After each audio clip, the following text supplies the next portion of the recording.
नमस्कार, सुबह के 8 बजे हैं। मैं हूं पंकज भार्गव। सारा देश 100 खबरों में आपका बहुत बहुत स्वागत है।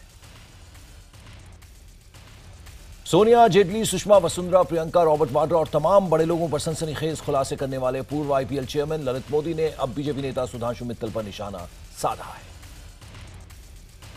मोदी ने सुधांशु मित्तल पर हवाला कारोबारी से जुड़े होने का आरोप लगाया है। ललित मोदी ने ट्वीट किया कि सुधांशु मित्तल बताएं कि उनके विवेक नागपाल से क्या रिश्ते हैं।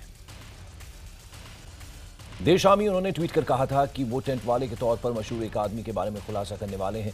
हम आपको बता दें कि सुधांशु मित्तल टेंट का कारोबार करते हैं। ललित मोदी ने अपने ट्वीट में आरोप लगाया कि सबसे बड़ा हवाला तो विवेक नागपाल चलाते हैं, जिन्हें राष्ट्रपति प्रणब मुखर्जी के सचिव अमिताभ पॉल के बैगमैन यानी गलत काम के लिए पैसा इकट्ठा करने वाले के रूप में जाना जाता है। पॉल की तरफ से अब तक कोई बयान नहीं आया है। नागपाल के बारे में बताया जाता है कि उनकी एक कंपनी पद्मिनी टेक्नोलॉजी के खिलाफ ईडी ने जांच की थी। कंपनी ने आईटी रिटर्न में अपनी आमदनी शून्य बताई थी। इस पर भी सवाल उठे थे। ललित मोदी की मदद के बदले सुषमा स्वराज के परिवार को फायदा पहुंचाने की कोशिश की गई। IBN7 के पास एक मेल है जो 15 अप्रैल 2015 को ललित मोदी ने लिखा था। इन्फोडेल इंडस्ट्री की कंपनी सेक्रेटरी को लिखे ईमेल में ललित मोदी ने सुषमा स्वराज के पति स्वराज कौशल को अतिरिक्त निदेशक बनाने की सिफारिश की है। एक तरफ जहां सुषमा स्वराज ने ललित मोदी को वीजा दिलाने में मदद की, तो वहीं दूसरी तरफ ललित मोदी ने सुषमा के पति स्वराज कौशल को अपने पिता की कंपनी में डायरेक्टर बनाने की सिफारिश की। हालांकि यह प्रस्ताव बाद में 23 अप्रैल को वापस भी ले लिया गया था।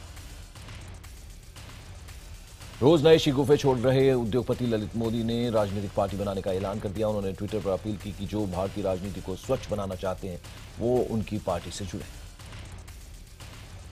ललित ने आगे लिखा कि मैं ऐसे ही खुलासे करता रहूंगा, मुझे किसी चीज का डर नहीं है। मैंने अपने देश को और आईपीएल को 47,000 करोड़ रुपए दिए हैं। उन्होंने खोजी पत्रकारों को भी अपनी पार्टी में शामिल होने का न्योता दिया है। उन्होंने लिखा, जो भी भ्रष्टाचार मुक्त देश चाहते हैं जिसमें किसी का निजी हित, गंदी राजनीति, भ्रष्ट अधिकारी, ब्लैकमेल करने वाले ईडी आईटी अधिकारी, देश के संसाधनों का दोहन करने वाले व्यापारी न हो, आप भी मेरी इस लड़ाई में शामिल हो सकते हैं। 206 करोड़ के घोटाले में फंसी महाराष्ट्र की महिला एवं बाल विकास मंत्री पंकजा मुंडे ने सभी आरोपों से इनकार किया है। पंकजा ने कहा कि मुझ पर लगाए गए सभी आरोप राजनीति से प्रेरित है, मेरे खिलाफ साजिश रची जा रही है। पंकजा ने कहा कि आधे से ज्यादा कॉन्ट्रैक्ट पिछली सरकार ही दे चुकी थी और वो वही रेट, कॉन्ट्रैक्ट और नियम को फॉलो कर रही थी। पंकजा ने साफ किया कि उन्होंने टेंडर देने में कोई गड़बड़ी नहीं की। सांसदों के लिए नए सालाना पे पैकेज का प्रस्ताव रखने की खबर है, जिसके तहत इनकी सालाना सैलरी 57 लाख हो जाएगी। एक संसदीय पैनल ने प्रस्ताव रखा है कि सांसदों का वेतन दोगुना कर दिया जाना चाहिए और पूर्व सांसदों की पेंशन में 75% की बढ़ोतरी कर देनी चाहिए। सरकारी सूत्रों के मुताबिक ऐसे तकरीबन 60 प्रस्ताव रखे गए हैं। कमेटी ने इस पर यह तर्क दिया कि सांसदों की सैलरी में फेरबदल आखिरी बार 5 साल पहले 2010 में हुए थे। गृह राज्य मंत्री किरण रिजिजू को प्लेन में सीट देने के लिए न सिर्फ यात्रियों को घंटे भर इंतजार कराया गया, बल्कि पहले ही टिकट लेकर बैठे 3 यात्रियों को भी उतार दिया गया। बताया जा रहा है कि यह घटना 29 जून की है। इस घटना पर बवाल बढ़ने पर किरण रिजिजू ने माफी मांगी है। एयर इंडिया की रिपोर्ट के मुताबिक लेह से दिल्ली के लिए एयर इंडिया की फ्लाइट संख्या A191 ने 57 मिनट देरी से उड़ान भरी। आज से आधिकारिक तौर पर अमरनाथ यात्रा शुरू हो गई है। गृहमंत्री राजनाथ सिंह भी आज सुबह पवित्र गुफा के दर्शन के लिए जाएंगे। उनके साथ जम्मू और कश्मीर के राज्यपाल हेमंत वोहरा भी रहेंगे। अमरनाथ श्राइन बोर्ड के अध्यक्ष होने के नाते प्रथम पूजा वोहरा ही करेंगे। राजनाथ और वोहरा सुबह 8 बजे श्रीनगर से चॉपर में उड़ान भरने का उनका प्रोग्राम है और करीब 8:40 पर पवित्र गुफा में वो पहुंचेंगे। इसके बाद प्रथम पूजा की जाएगी। इस बीच बुधवार को गृहमंत्री राजनाथ सिंह श्रीनगर पहुंचे। यहां उन्होंने राजभवन में उच्च स्तरीय सुरक्षा समीक्षा की बैठक की। अधिकारियों ने अमरनाथ यात्रा को लेकर की गई सुरक्षा तैयारियों के बारे में गृहमंत्री को जानकारी दी। इससे पहले बाबा अमरनाथ के दर्शन के लिए 1280 श्रद्धालुओं का पहला जत्था आज पवित्र गुफा की ओर रवाना हुआ। बुधवार को यात्री बालटाल और ननवाल बेस कैंप में पहुंच गए। आज दोनों बेस कैंपों से यात्रियों का जत्था पवित्र गुफा की ओर रवाना हो गया। गुरुवार 2 जुलाई से शुरू हो रही अमरनाथ यात्रा 29 अगस्त तक चलेगी। उधर महाराष्ट्र में सरकारी अस्पताल में इलाज करा रहे मरीजों को आज से भारी मुश्किलों का सामना करना पड़ सकता है। दरअसल 18 मेडिकल कॉलेजों में काम करने वाले करीब 4,500 रेजिडेंट डॉक्टर्स गुरुवार से अनिश्चितकालीन हड़ताल पर चले गए हैं। इन अस्पतालों में शामिल है जेजे नायर, केईएम और सेंट जॉर्ज अस्पताल। डॉक्टरों ने अपना स्टाइपेंड बढ़ाए जाने, काम के घंटे तय किए जाने और सुरक्षा दिए जाने जैसी कई मांगे रखी हैं। डॉक्टरों ने मांगे पूरी होने तक हड़ताल पर रहने की बात कही है। बता दें कि रेजिडेंट डॉक्टरों ने इस बाबत कई बार सरकार से बात की। डॉक्टरों के मुताबिक सरकार ने उनकी बात नहीं मानी, लिहाजा उन्होंने हड़ताल पर जाने का ये फैसला किया है। विदेशों में काला धन जमा करने वाले तो सजा से बचने का अंतिम मौका है। अगर वो 30 सितंबर तक काले धन की घोषणा कर देते हैं तो उन्हें राहत मिल सकती है। वित्त मंत्रालय ने काला धन अधिनियम के तहत कंप्लायंस विंडो की तारीखें घोषित कर दी हैं। 30 सितंबर 2015 तक जो लोग अपनी चल अचल संपत्ति की घोषणा करेंगे उन्हें संपत्ति पर टैक्स एवं पेनल्टी भरने के लिए 31 दिसंबर 2015 तक का मौका दिया जाएगा। इसी साल 26 मई से कानून के तौर पर लागू हुए काला धन अधिनियम के तहत काला धन रखने पर 10 साल तक की सजा का प्रावधान है। प्रधानमंत्री नरेंद्र मोदी ने अपनी बेहद महत्वाकांक्षी योजना डिजिटल इंडिया को लॉन्च कर दिया। दिल्ली के इंदिरा गांधी स्टेडियम में तमाम बड़े उद्योगपतियों की मौजूदगी में पीएम ने इस योजना को लॉन्च किया। पीएम ने कहा कि योजना में कॉर्पोरेट $4.5 लाख का निवेश करेंगे और इससे 18 लाख लोगों को नौकरी मिलेगी। उन्होंने कहा कि डिजिटल ताकत को समझना समय की मांग है। डिजिटल इंडिया वीक के तौर पर देश भर में एक हफ्ते तक इससे जुड़ा कार्यक्रम चलेगा। डिजिटल इंडिया का मकसद लोगों को इंटरनेट से जोड़ना है ताकि उन्हें रोजमर्रा से जुड़ी सुविधाएं ऑनलाइन मिल सके। इस अवसर पर रिलायंस इंडस्ट्रीज के चेयरमैन मुकेश अंबानी ने कहा कि डिजिटल इंडिया से देश में क्रांतिकारी बदलाव होंगे। सरकार की इस योजना से उत्साहित मुकेश अंबानी ने इस अभियान में 2.5 लाख करोड़ रुपए के निवेश का भी ऐलान किया है। मुकेश अंबानी ने कहा कि आरआईएल सस्ते दाम पर स्मार्टफोन बनाने पर फोकस करेगी। उन्होंने इंडिया डिजिटल स्टार्टअप फंड बनाने की भी घोषणा की और कहा कि ई गवर्नेंस को बढ़ावा देने के लिए वो केंद्र और राज्य सरकारों के साथ मिलकर काम करेंगे। डिजिटल इंडिया प्रोग्राम में टाटा सन्स को भी बड़ी भागीदारी होगी। टाटा समूह के चेयरमैन साइरस मिस्त्री ने कहा कि टीसीएस इस साल 60,000 लोगों को नौकरी देगी। आदित्य बिरला समूह के चेयरमैन कुमार मंगलम बिरला ने कहा कि सरकार का यह अभियान देश की ग्रोथ के लिए एक बड़ा कदम है। उन्होंने कहा कि उनकी कंपनी आइडिया डिजिटल इंडिया कार्यक्रम में पार्टनर बनेगी। डिजिटल इंडिया कैंपेन पर सरकार 1 लाख करोड़ रुपए से ज्यादा खर्च करेगी। इसके जरिए सरकारी सुविधाओं योजनाओं को ऑनलाइन किया जाएगा। 2019 तक 2.5 लाख गांवों और अस्पतालों को ब्रॉडबैंड से जोड़ा जाएगा। डिजिटल इंडिया के फायदों की बात करें तो जमीन मकान की रजिस्ट्री में कागजी काम खत्म होगा। अस्पतालों में ऑनलाइन अपॉइंटमेंट लिया जा सकेगा। ई बस्ता ई लॉकर जैसी सुविधाएं हासिल की जा सकेंगी। छात्र ऑनलाइन सरकारी वजीफा भी ले सकेंगे। डिजिटल इंडिया कैंपेन से जुड़ी मुख्य योजनाएं हैं ई लॉकर सुविधा, ई बैग सुविधा और ई हेल्थ सुविधा। ई लॉकर यानी डिजिटल लॉकर के जरिए लोग अपने पैन, आधार कार्ड, मार्कशीट जैसे जरूरी दस्तावेजों को डिजिटल स्टोर कर सकते हैं। ई बैग यानी ई बस्ता, इस किताब को छात्र कहीं से भी घर बैठे सिर्फ पढ़ ही नहीं पाएंगे बल्कि फ्री में डाउनलोड भी कर सकेंगे। ई बस्ता पोर्टल में सभी राज्यों के एजुकेशन बोर्ड अपनी पूरी टेक्स्ट बुक ऑनलाइन रखेंगे। ई हेल्थ में ई हॉस्पिटल और टेली मेडिसिन जैसी फैसिलिटी शामिल है। इस स्कीम से मरीजों को एम्स जैसे बड़े अस्पतालों में इलाज के लिए लंबी लाइनें नहीं लगानी पड़ेंगी। साथ ही दूर दराज के गांवों में भी अच्छी मेडिकल सर्विस पहुंच सकेगी। नीतीश कुमार को फिर से सीएम की कुर्सी तक पहुंचाने के लिए जेडीयू का हाईटेक अभियान आज से शुरू हो जाएगा। पटना से लेकर गांवों तक में जेडीयू नेता कार्यकर्ता 10-10 घरों में दस्तक देकर नीतीश की उपलब्धियां बताएंगे। नीतीश कुमार खुद लोगों का फीडबैक लेने के लिए 10 घरों पर दस्तक देंगे। नीतीश के लिए खास गाना और मोबाइल रिंगटोन भी तैयार है। आने वाले 30 दिनों में जेडीयू के 10 लाख कार्यकर्ता 3 करोड़ लोगों से उनके घरों पर जाकर संपर्क करके चुनाव प्रचार करेंगे। बिहार में एनडीए गठबंधन को चुनौती देने के लिए नीतीश कुमार कोई कसर नहीं छोड़ना चाहते, इसलिए पोस्टर प्रचार के बाद अब नीतीश 9.5 साल का रिपोर्ट कार्ड बिहार की जनता के सामने पेश करने जा रहे हैं। रिपोर्ट कार्ड के माध्यम से नीतीश जनता के बीच न्याय के साथ बिहार के विकास की कहानी सुनाएंगे। आपको बता दें कि आमतौर पर साल के अंत में जारी होने वाला रिपोर्ट कार्ड इस बार जुलाई में ही जनता के सामने रखा जाएगा। बीजेपी नेता सुशील मोदी ने दरभंगा में एक प्रेस कॉन्फ्रेंस के दौरान पूर्व मुख्यमंत्री जीतन राम मांझी को विभीषण करार दिया। उन्होंने कहा कि जैसे विभीषण रावण का साथ छोड़कर राम की शरण में आए थे, वैसे ही जीतन राम मांझी भी रावण का साथ छोड़कर बीजेपी के साथ आए हैं, क्योंकि बीजेपी ही राम की पार्टी है। उधर बिहार के बेगूसराय में बीजेपी और जेडीयू के प्रत्याशियों पर निकाय चुनाव में मतदाताओं को लुभाने का लिए घड़ी बांटने का मुकदमा दर्ज हुआ। पुलिस ने इस मामले में 6 घड़ियां जब्त कर मामले की जांच शुरू कर दी है। कांग्रेस ने केंद्र सरकार पर हैकर के जरिए नेहरू से जुड़ी जानकारियों को बदलने का आरोप लगाया। कांग्रेस प्रवक्ता रणदीप सुरजेवाला ने कहा कि विकिपीडिया के पेज पर देश के पहले प्रधानमंत्री पंडित जवाहरलाल नेहरू से जुड़ी जानकारियों को सरकार के एक हैकर के जरिए बदल दिया गया। बता दें, इसमें नेहरू परिवार को मुसलमान बताने की कोशिश की गई। कांग्रेस ने इसके लिए सरकारी विभाग एनआईसी को जिम्मेदार ठहराया। सुरजेवाला ने कहा कि आईपी के जरिए पता चलता है कि ऐसा नेशनल इंफॉर्मेटिक्स सेंटर के जरिए किया गया। एसीबी में चल रहे घमासान के बीच दिल्ली की केजरीवाल सरकार ने नया दांव खेला। दिल्ली सरकार ने मीणा को ट्रेनिंग और ट्रायल केस की जिम्मेदारी दी है। वहीं एडिशनल कमिश्नर एसएस यादव को एडमिनिस्ट्रेशन और इन्वेस्टिगेशन की जिम्मेदारी दी गई। बताया जा रहा है कि हाईकोर्ट के रुख और मामला विचाराधीन होने के चलते दिल्ली सरकार ने ये बीच का रास्ता निकाला। दिल्ली के विजिलेंस डायरेक्टर ने कल ही ये आदेश जारी किया। हरियाणा के स्वास्थ्य एवं खेल मंत्री अनिल विज के मुताबिक लैंड डील घोटाले में ढींगरा कमीशन ने अपनी जांच शुरू कर दी है और उनके मुताबिक बहुत जल्द पूर्व मुख्यमंत्री हुड्डा द्वारा वाड्रा को पहुंचाया गया फायदा भी सबके सामने आ जाएगा। जंतर मंतर पर फांसी लगाकर खुदकुशी करने वाले किसान गजेंद्र सिंह को शहीद घोषित करने से हाईकोर्ट खफा है। हाईकोर्ट ने इस मामले में दिल्ली सरकार को फटकार लगाई है। हाईकोर्ट ने दिल्ली सरकार से पूछा कि किस गाइडलाइन के तहत गजेंद्र को शहीद का दर्जा दिया गया। हाईकोर्ट ने 4 हफ्ते में दिल्ली सरकार से जवाब तलब किया है।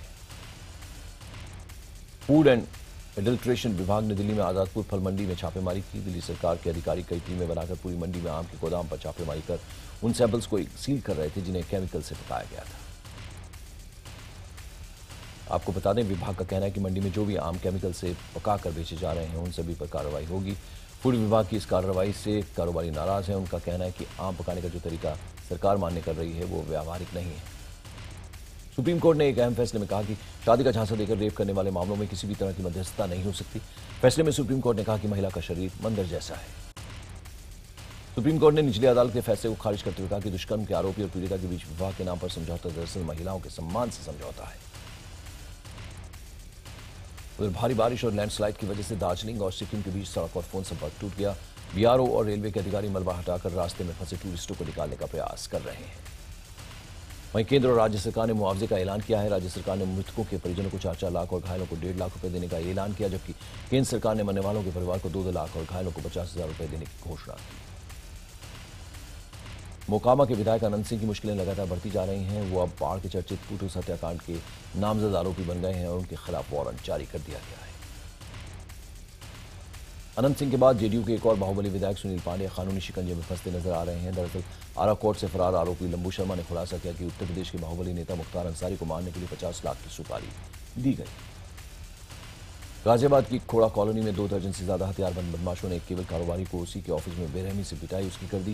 ये पूरी वारदात केबल कारोबारी के ऑफिस में लगे सीसीटीवी कैमरे में कैद हो गई।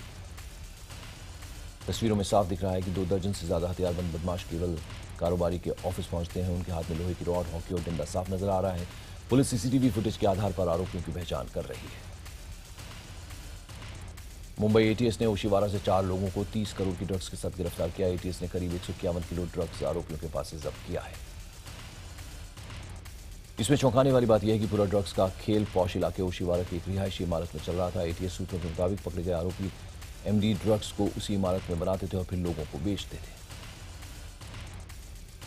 इधर आगरा में एक छात्र हर्षित ने अपनी मेहनत के दम पर आईआईटी की परीक्षा पास कर ली और आज से उनकी काउंसलिंग भी शुरू हो गई है, लेकिन पैसों की कमी की वजह से ये छात्र एडमिशन नहीं ले पा रहा। परिवार को उम्मीद है कि सरकार कुछ मदद जरूर करेगी।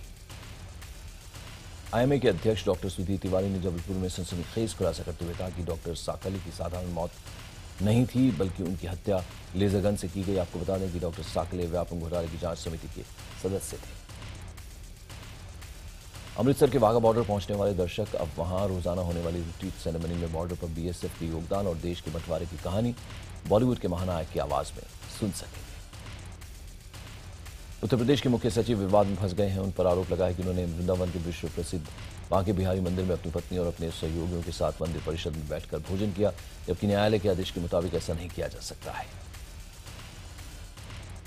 गाजियाबाद में एक बार फिर से ऑनर किलिंग का मामला सामने आया। इस मामले में लड़का और लड़की तो बाल बाल बच गए, लेकिन लड़के की मां और चचेरे भाई को गोली मार दी गई। फिलहाल पुलिस ने मामला दर्ज कर जांच शुरू कर दी है। मानसून के वक्त नदियां पूरे उफान पर हैं, लेकिन चंदौली के बलुआ घाट पर गंगा नदी में सफर के दौरान नाविक और ठेकेदार आम आदमी की जिंदगियों से खिलवाड़ करने से बाज नहीं आ रहे हैं। कानपुर में जमीन विवाद के चलते 3 भाइयों ने अपने ही भाई की ईंट मारकर हत्या कर दी। फिलहाल पुलिस ने 3 भाइयों में से एक को गिरफ्तार कर लिया, जबकि बाकी 2 अब भी फरार बताए जा रहे हैं। बीती रात उत्तर प्रदेश एटीएस की नोएडा टीम ने 10 लाख रुपए के नकली नोट बरामद कर 2 लोगों को गिरफ्तार कर लिया। बताया जा रहा है कि ये लोग जाली नोटों को दिल्ली ले जाने की फिराक में थे। सूत्रों के मुताबिक ये जाली नोट पाकिस्तान में छापे जाते हैं और नेपाल के जरिए भारत में लाए जाते हैं। बताया जा रहा है कि ये नोट भी नेपाल के रास्ते लाए गए और इनको दिल्ली से कहीं और भेजे जाने की साजिश रची जा रही है। एटीएस की टीम को पूछताछ के दौरान कई और अहम सुराग मिले हैं। बताया जा रहा है कि ये एक बहुत बड़ा गैंग है जो भारत के अंदर नकली नोटों का कारोबार करता है। एटीएस टीम पकड़े गए दोनों युवकों से पूछताछ कर इस गैंग के अन्य सदस्यों के बारे में सुराग ले रही है।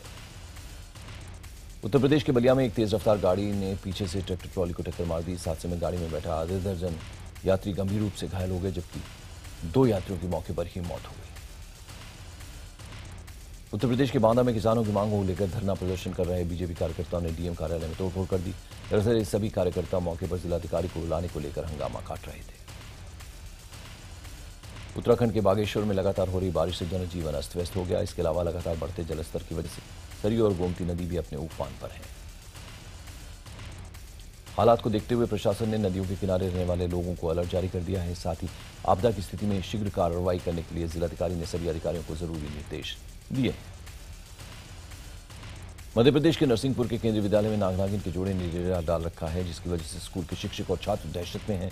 स्कूल में नाग की खबर मिलते ही वन विभाग इन्हें पकड़ने के लिए खास मुहिम छेड़ दी, लेकिन अब तक कोई भी कामयाबी हासिल नहीं हुई। राजस्थान के भरतपुर में छेड़छाड़ का विरोध करने पर मनचले युवक ने एक छात्र पर जानलेवा हमला कर उसे चाकू से घायल कर दिया। इस घटना में छात्रा चोटिल हो गई, जिसके बाद नदबई के अस्पताल में भर्ती कराया गया। फिलहाल घायल छात्रा की हालत खतरे से बाहर बताई जा रही है। वहीं पुलिस ने कार्रवाई करते हुए आरोपी युवक को गिरफ्तार कर लिया। फिलहाल उससे पूछताछ की जा रही है। अपने ही आश्रम की नाबालिग के साथ यौन उत्पीड़न के आरोप में फंसे आसाराम पर होने वाली सुनवाई गवाह के न पहुंचने की वजह से टाल दी गई। आपको बता दें, आसाराम की जमानत के लिए सारे गवाहों की सुनवाई होना जरूरी है। जिंदगी की जंग जीतने के 2 दिन बाद सुनीता अस्पताल में से घर लौट आई। वहीं राज्य के स्वास्थ्य मंत्री ने डॉक्टर्स से सुनीता का मुफ्त इलाज करने को कहा है। वहीं सुनीता के घर लौटते ही पूरे गांव में जश्न का माहौल है। आपको बता दें, सुनीता बीते शनिवार को अपने ही खेत के बोरवेल में गिर गई थी। करीब 36 घंटे की कड़ी मशक्कत के बाद वो सही सलामत बोरवेल से निकली। राजस्थान के गंगापुर सिटी में नीलकंठ महादेव मंदिर और निर्भय आश्रम के महंत सीताराम की अज्ञात लोगों ने धारदार हथियारों से हमला करके हत्या कर दी।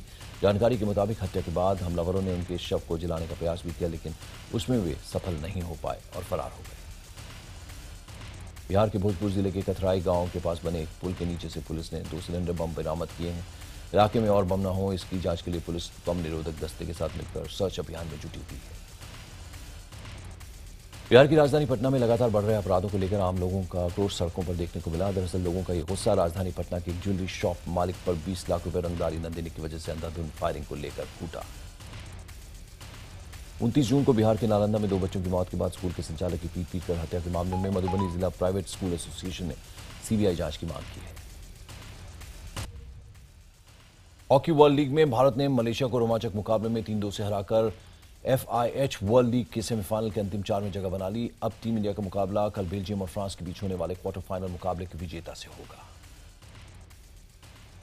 जिम्बाब्वे दौरे पर टीम इंडिया के कप्तान बनाए गए अजिंक्य रहाणे ने कहा कि वो अपनी कप्तानी में धोनी और विराट की खूबियों को शामिल करेंगे। कप्तान बनाए जाने पर फैंस के साथ ही खुद वो भी इस फैसले से चौंक गए थे। उन्होंने कहा कि टीम के सभी खिलाड़ियों का विश्वास बनाए रखने की कोशिश करूंगा। IPL team royal Challengers Bengaluru अगले सीजन से पहले नए फ्रेंचाइजी के साथ उनके हाथ में आ सकती है। आरसीबी की फ्रेंचाइजी डियाजियो और जेएसडब्ल्यू के बीच डील के लिए बातचीत चल रही है। ये डील 634 करोड़ रुपए के आसपास की होगी। हरियाणा के डीजीपी यशपाल सिंघल से IBN7 से कहा कि बॉक्सर विजेंद्र सिंह ने नियमों का उल्लंघन किया है। वो डिपार्टमेंट को बिना बताए विदेश गए। अभिषेक बच्चन, आसिम, ऋषि कपूर और सुप्रिया पाठक की नई फिल्म ऑल इज वेल का ट्रेलर लॉन्च हुआ। फिल्म के निर्देशक उमेश शुक्ला हैं, जिन्होंने फिल्म ओ माय गॉड में भी निर्देशन किया था। फिल्म दामिनी में ऋषि कपूर की को-स्टार रही मीनाक्षी शेषाद्री का नया रूप देखकर सब हैरान हैं। अमेरिका में रही मीनाक्षी शेषाद्री के साथ ऋषि ने फोटो ट्वीट कर लोगों से पूछा कि पहचाने मेरे साथ कौन है। अक्षय कुमार की फिल्म नमस्ते इंग्लैंड के world wide distribution rights film makers ने 75 करोड़ में बेच दिए। नमस्ते इंग्लैंड अक्षय की सुपरहिट फिल्म नमस्ते लंदन का सीक्वल है। कल्कि कोलचनी अब फिल्मों में अभिनय के साथ साथ अपना ध्यान थिएटर कंपनी पर भी लगाएंगी। कल्कि ने लिटिल प्रोडक्शंस नाम की कंपनी खोली है, जो जल्दी एक प्ले भी डायरेक्ट करने वाली है। सुनील शेट्टी मुंबई ट्रैफिक पुलिस के रोड सेफ्टी ड्राइव के ब्रांड एम्बेसडर बन चुके हैं। सुनील शेट्टी ने एक इवेंट में अपनी नए रोल की बात करते हुए बताया कि वो ट्रैफिक के रूल्स का पूरा पालन करते हैं और कहेंगे कि लोग भी वैसा ही करें। जॉन अब्राहम और अनिल कपूर जल्दी यानी इस बज़मी निर्देशित फिल्म वेलकम बैक में नजर आने वाले हैं। फिल्म वेलकम बैक 4 सितंबर को रिलीज होने वाली है। इस बार हॉलीवुड फिल्मों ने भारतीय सिनेमाघरों में धूम मचाकर बॉलीवुड की कई बड़ी फिल्मों को चुनौती दी हुई है। 100 करोड़ की कमाई पर फ्यूरियस 7 ने अक्षय कुमार की फिल्म बेबी का रिकॉर्ड तोड़ दिया।